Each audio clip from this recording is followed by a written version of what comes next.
Hello, Josh and Jimmy. My name is Sean Lucas. My Patreon ID is SJLucas1. I'm 32 years old and I'm coming to you from Houston, Texas, where I work as an engineer at the Johnson Space Center.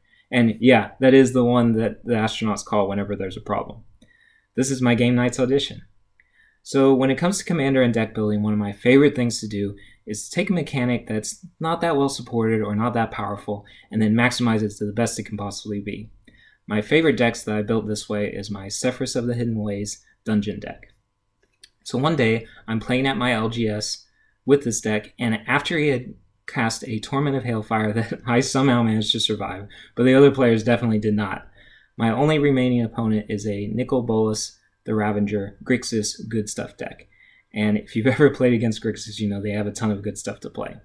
So I managed to claw my way back to a pretty decent board state using Radiant Solar, plus Phyrexian Reclamation, which allows me to venture multiple times each turn. But my opponent has Nicol Bolas out, and he has a ton of mana, so he's probably going to flip it over to the Planeswalker's side. But what I don't account for is the fact that he then follows this up with Deep Glow Skate, which doubles the loyalty counters and allows him to ultimate immediately and attempt to exile my entire library except for the bottom card. He also had Temple Bell out, which he thankfully already used that turn, but I realized that means I've got one turn to either win or lose this game.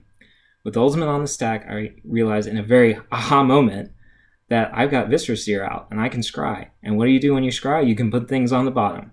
So I see that I can afford to look at about the top 3 to 4 cards and choose one of them to put on the bottom as the one card I have left. And what I find is this guy, Midnight Pathlighter. And I think, yes, I can use him to make my creatures unblockable and get in the red zone next turn.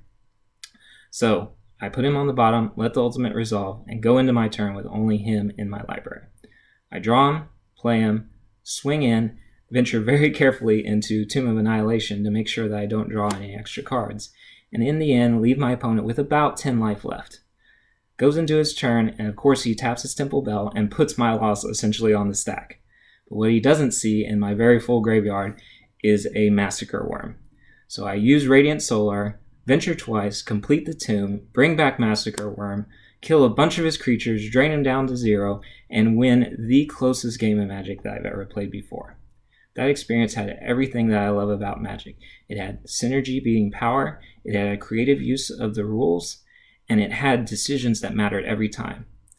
Thanks so much for your time. Hope to talk to you soon.